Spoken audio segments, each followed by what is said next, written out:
Hello, hello à toi qui regarde cette vidéo. Bienvenue dans l'épisode 2 de C'est le moment de devenir la nouvelle version de toi-même. Alors, en fait, je voulais faire un texte comme la première fois, mais j'ai commencé à écrire et en fait, c'est devenu tellement long. Je me suis dit non, j'ai envie de le faire en vidéo. Alors, je vais lire un petit peu mes notes parce que c'est super important. Donc pourquoi je fais ça? Parce que bah il y a 2 jours, je disais que j'étais en pleine forme dans cette période de cocooning, hein. Je l'ai rebaptisé cocooning parce que non, c'est pas positif, voilà, on a l'impression qu'on est enfermé, on nous torture, mais c'est presque ça en fait. Mais non, mais moi j'ai pas envie qu'on le vive comme ça, j'ai pas envie que tu le vives comme ça, j'ai pas envie de le vivre comme ça. Et puis d'ailleurs, non, c'est pas ça. Donc cocooning tranquille, nan, zen, un espace qu'on aime. Et donc je vais lire un petit peu mes notes. Donc si je regarde pas la caméra, ben et voilà, c'est parce que je lis. Pas parce que je me souviens pas de tout, mais parce que je l'ai tellement bien structuré dans un bon ordre que j'ai pas envie de rater ou de louper quelque chose. Donc, je préfère avoir mes notes. D'abord, donc j'avais dit que cet état dans lequel je me sentais, c'était comme un état vibratoire et que j'invitais chaque personne à être dans cet état-là. Et c'est pas évident. Je sais que plein de gens sont dans la peur, le stress, l'énervement. Voilà. Et donc, c'est pour ça que j'avais dit que j'invitais chaque personne à être dans cet état pour donc, j'avais dit 4 points. Donc, le premier, c'était éloigner les mauvaises ondes, le stress, la nervosité, la colère, la haine, enfin, que des choses négatives en fait, hein. Que des sensations et des émotions négatives. J'ai dit que j'allais parler aussi des émotions, donc ça viendra un petit peu après. Mais là, j'avais envie de rebondir sur ces 4 points que j'avais abordés donc lundi. Le deuxième, c'était se créer comme une force immunitaire psychologique, en fait, et ne pas se laisser envahir, justement, par ce qu'on voit, ce qu'on entend et ce qu'on vit. Voilà. Bien que, on va voir tout à l'heure, ce qu'on vit, c'est intéressant, finalement. De dire stop et de dégommer les pensées négatives. Et le quatrième point, c'était ouvrir son esprit pour comprendre ce qui se passe pour soi et accueillir, en tout cas, entrevoir les solutions qui s'offrent à nous. Et donc, c'est sur ce point-là que j'ai envie de rebondir et que j'ai commencé à écrire plein de choses. Donc déjà, devenir la nouvelle version de soi-même, c'est quoi? Pour moi, c'est se rapprocher au plus près de, du véritable soi, de la personne qu'on est censé être. Euh, Sachant qu'on évolue en plus tout au long de notre vie, hein, j'ai envie de dire, on est censé, enfin on est censé, en tout cas, on va forcément mettre à jour, avoir des adaptations pour toujours se rapprocher donc de ce vrai soi. Et évoluer, donc c'est devenir meilleur et c'est rendre sa personnalité. Alors c'est ma propre définition, hein, mais c'est aussi rendre sa personnalité plus forte et plus riche. Alors pas forcément en argent, hein, mais ça peut être en connaissances, voilà, ça dépend des personnalités des personnes, mais en tout cas, tout ce qui est positif le rend encore plus explosif. Et donc, du coup, s'améliorer et évoluer, ça commence par d'abord, et ça c'est obligatoire, accepter la situation présente, le présent, ce qui se passe là actuellement, et assumer pleinement, j'ai envie de dire, sa part de responsabilité. Je ne vais pas redévelopper sur responsabilité et culpabilité parce que j'ai déjà fait des vidéos sur ça. Je vous encourage à aller les voir. Donc, je pense que sous le enfin, dans le post, là, que je vais mettre des liens de vidéos YouTube sur lesquels j'ai déjà parlé de culpabilité, responsabilité, et on verra plus tard, donc par rapport à ce que je vais dire, donc l'inconfort aussi et l'insatisfaction, la nécessité de l'inconfort. Voilà, j'en dis pas plus. Et donc, donc du coup, on va être là dans des périodes de changement. Forcément, pour se rapprocher du véritable soi, on rentre dans des périodes de changement et ça démarre très souvent justement par un inconfort, une insatisfaction, heu, une source de mal-être en fait et des fois ça peut être même destructeur. Mais c'est vraiment nécessaire. Référence aux vidéos que je t'invite à regarder. Je sais pas, un coup je dis vous, tu, mais c'est pas grave. C'est pas grave. En tout cas, je crois là que l'univers nous offre une opportunité. Il faut le prendre comme une opportunité d'avoir justement, de se rapprocher de qui on est réellement, d'avoir ce moment d'introspection, de Hem, prendre la bonne direction, en fait, vers notre destinée, c'est un peu ça. Parce être vraiment nous, hem, ouais, c'est pas si simple parce que justement, je disais qu'on évoluait et qu'on essayait toujours de se rapprocher, de s'adapter et hem et de faire les mises à jour pour se rapprocher du vrai véritable soi. Mais je pense que quand on vient sur terre, alors déjà, c'est pour avoir une vie heureuse, pas une vie malheureuse. Mais je pense qu'on a aussi une destinée qui est déjà toute tracée et que dès qu'on s'en écarte, l'univers nous envoie des rencontres ou des événements, peut-être même qu'on considère comme des obstacles, pour nous remettre sur le droit chemin. Voilà, dès qu'on s'écarte en fait de cette destinée, l'univers nous rappelle à l'ordre. Et là, j'ai envie de dire qu'il rappelle à l'ordre tout le monde. Donc finalement, c'est un cadeau, c'est une opportunité pour penser à tout ça. Et donc, je vais aller un petit peu plus loin, que j'ai remarqué, donc moi je l'ai vécu et je pense que plein d'autres personnes l'ont vécu aussi, que c'est tout le temps quand ça fait mal ou quand c'est brutal qu'on arrive à prendre le temps d'écouter, d'analyser ce qui se passe. Bon, je vais prendre un exemple bête, mais voilà, c'est un caillou dans ta chaussure. Tu t'es rendu compte. Tant que ça t'a pas fait mal ou que ça te gêne vraiment, tu vas pas l'enlever. D'accord? Mais quand vraiment c'est bon, t'en as marre, là tu dis bon, allez, ok, même si j'ai honte dans la rue, peu importe, je vais enlever ma chaussure et je vais enlever ce truc qui me gêne. Et tu prends le temps de le faire.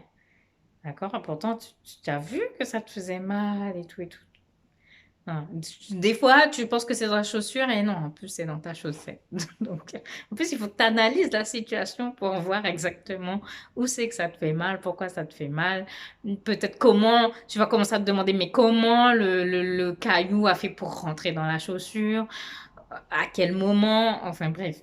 Là, on va commencer à rentrer dans une période de questionnement. Et donc, c'est toujours quand ça fait mal. Alors, souvent, des accidents, des chocs émotionnels on a perdu quelqu'un, on a perdu son travail, voilà. Et c'est souvent, on attend d'être dans des extrêmes, sous la contrainte pour réagir. C'est dommage, hein, mais c'est un peu ça là. Je pense aux gens là qui sortent dehors. Ouais, alors c'est vrai, il fait très beau, hein, surtout à Paris. J'avoue, c'est très dur pour une fois qu'on n'a pas de pluie, grisaille et tout. Mais je pense aux gens, voilà, que on est obligé de mettre une contrainte forte, genre les amendes, pour que les gens puissent écouter. Et encore, ça fait pas peur à certains. Bien sûr, il y en a qui ont l'audace de dire, mais non, ça va pas m'arriver. Mais voilà, il faut toujours quelque chose de très fort. Et pareil, je pense que ces personnes-là, ben, tant qu'autour d'elles, elles n'auront pas quelqu'un qui leur est cher, qui sera touché et peut-être que le pire leur arrivera, ben, pour comprendre finalement la nécessité de pour le coup, respecter et se conformer. Alors, j'ai un côté un peu anticonformiste, mais là, pour le coup, c'est pour la sécurité de tout le monde, donc j'adhère. Voilà, c'est en accord avec moi, j'accepte. Voilà. Et donc ouais, là, ils vont comprendre l'importance, de respecter les règles, en fait. Et donc ce moment de solitude, ce moment de vide, parce que finalement, quand on pense dans notre tête, on est tout seul. Donc même s'il y a d'autres gens autour de nous, à partir du moment où on se pose des questions, j'ai envie de dire, on est tout seul. Et donc c'est un temps où on va prendre le temps donc d'observer, de ressentir, de se questionner, d'écouter, d'analyser et de prendre conscience et de prendre des décisions, en fait, pour ce qui va se passer. Et c'est là qu'il y a l'histoire de comprendre ce qui se passe pour soi et, voir les solutions qui s'offrent à soi, en fait. C'est là. On va faire un travail. Mais ça se fait automatiquement. L'être humain, il est conçu comme ça. Alors, je travaille pas encore avec les neurosciences, donc du coup, il y a plein de choses que je peux pas expliquer. Je serai un petit peu plus forte quand j'aurai fait une petite formation de neurosciences. Mais en tout cas, l'être humain, il est bien fait. Et voilà, à partir du moment où vous allez avoir ce moment d'introspection, euh, les choses vont commencer à se dérouler. Ça va venir. Mais ce serait bien que je fasse témoigner des gens qui ont fait l'expérience, hein. Euh, mais ouais, je suis sûre que c'est dans les situations les pires que finalement on arrive à développer des projets ou quoi. Oh, eh bien, excusez-moi, que se passe-t-il? Aïe, aïe, aïe. Ma télé qui se déclenche. Bon, c'est pas grave, tant pis. Donc, ouais, voilà. Donc il faut des moments des fois graves et déclencheurs et des moments contraignants pour prendre ce temps. Alors je sais qu'il y en a qui vont dire ouais mais j'ai mes enfants, je peux pas. Nan, nan. Mais non, on a toujours un moment à soi, un moment où on fait le vide et c'est possible. En tout cas, il faut prendre ce temps. Voilà. Le bien-être. Alors, le but, c'est de se sentir bien et dans cette période, surtout dans cette période. Le bien-être, alors, c'est un ressenti. C'est encore une autre de mes comment ça, définitions. Pour moi, c'est un ressenti physique, mental ou social. Mais voilà, c'est pas, c'est vraiment en dehors de, pas en dehors, mais c'est voilà, c'est pas se sentir bien, c'est pas seulement l'absence d'être malade ou d'avoir un problème comme moi là avec mes problèmes de genoux. Ouais, bah oui, oui, peut-être que j'ai mal, mais ça veut pas dire que je me sens mal. Voilà, c'est deux choses différentes. D'ailleurs, il y en a plein, hein, comme ceux qui sont handicapés, bah, ils sont pas dans le mal-être H24. Voilà, il y en a qui le vivent très bien, ils font avec, donc ils se sentent bien. Donc voilà. Donc faut prendre faut, comment on dit ça? Le, j'allais dire la nuance, mais non. J'ai pas le mot. Bon, bah tant pis, hein, c'est pas grave, c'est pas grave. Mais je crois il y a des vidéos que j'avais commencé à faire et j'avoue, je les ai pas diffusées sur YouTube où justement je faisais des comparaisons entre la notion de bien-être, de plaisir, les notions de accomplissement, épanouissement, voilà. Des différences entre toutes ces notions, la nuance même, parce que c'est quand même très proche, mais ce n'est pas la même chose. Donc là, voilà, pour moi, là, le bien-être, en tout cas dans cette période de cocooning, c'est, voilà, Il faut que ce soit une sensation. Il faut que ce soit une sensation. Non, il ne faut pas dire il faut. Oui, je connais quelqu'un qui va me taper sur les doigts s'il sait que j'ai dit il faut. Mais ce serait bien voilà, ce soit un ressenti physique, psychologique et social. Et même si on est tout seul. Moi, je suis toute seule, hein, mais je me sens bien. Franchement, je pète la forme. Et pourtant, ceux qui me connaissent savent comment je vais mettre dehors et parler avec les gens. Mais là, non. Ouais, c'est peut-être pour ça que je fais des vidéos. Non, c'est pas vrai. Et donc, prendre le temps, avoir ce moment de temps libre de temps à soi pour réfléchir. Et ça dépend comment on fonctionne, mais j'ai envie de dire, peu importe finalement le temps, comment il est utilisé, pour moi, il faut que ce soit un temps de qualité. Peut-être que c'est au moment où on est en train de jouer avec ses enfants qu'on va réaliser que, on va prendre conscience que, voilà. Donc, c'est pas forcément être dans le silence, tout seul, enfermé. Pas forcément, voilà, pas forcément la solitude. Ça marche mieux dans les périodes de solitude, enfin dans les périodes, en tout cas dans ce moment où on est seul, mais pas que. Ça dépend comment on fonctionne. Moi, je sais que bah, il suffit qu'il y ait quelqu'un à côté de moi pour que où je vois la vie dehors, que j'entende du bruit,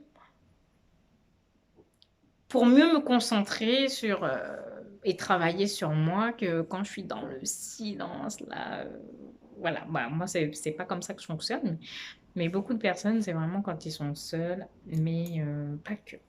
Mais en tout cas, ne pas considérer que c'est un temps perdu, la période-là, ne pas considérer que c'est un temps, euh, comment on dit ça, un temps perdu, un temps bah, qui n'est pas de qualité. C'est ce que je disais un peu quand j'ai pris la parole la semaine dernière où je disais les gens qui se plaignaient de j'ai pas le temps de faire ci, j'ai pas le temps de faire ça, le boulot ça me saoule, j'ai pas envie d'être lundi, j'ai envie que ce soit le week-end, les vacances. Et non, mais là, pour moi, c'est un temps de qualité en fait, hein. Bon, ah bah maintenant c'est un rendez-vous. Bon, alors du coup, je vais arrêter la vidéo. Et bah, si vous voulez rebondir sur le sujet, y a pas de souci, je suis ouverte à la discussion, commentaires, posez vos questions. Peut-être que je ferai même un live. Et là, c'est vraiment parce que, bah, pas que j'avais la flemme d'écrire, parce que finalement j'ai écrit, mais je trouvais qu'en vidéo, ça passait mieux ce message. Même si j'ai lu un petit peu mes notes, c'est pas grave. Bon, je vous dis bye bye. Bon cocooning. D'accord? Hein? Et on repense à tout ce que j'ai dit. D'accord? De réfléchir, de voir. Alors, ça va pas venir du jour au lendemain, hein. C'est pas un travail qui se fait du jour au lendemain. Donc, eh ben, je crois qu'on a le temps, là. J'ai entendu des histoires de 6 semaines de confinement supplémentaires. Parce que je crois pas que ce soit 6 semaines au total, hein. Je crois que c'est 6 semaines en plus des 2 semaines qu'on a déjà eues. Donc là, tu as tout le temps. Vous avez tout le temps. Tout le monde a tout le temps. Même moi, j'ai tout le temps. Et nos stress, nos stress. Pas de peur. Ça viendra les vidéos, les lives sur les émotions. De toute façon, je vais reprendre point par point ce que j'ai dit dans l'épisode numéro 1. Donc là, c'était sur le 4e point. Oui, bah, j'ai écrit un peu comme ça, donc j'avais pas mis d'ordre. Mais là, c'était sur le 4e point. Le fait de donc le fait de ouvrir son esprit et comprendre ce qui se passe pour soi et d'entrevoir les solutions qui s'offrent à soi. Voilà. Donc à bientôt, bye bye et d'ici là, comme j'aime dire, sème le sens, cultive le plaisir et récolte la joie de vivre. Bye bye.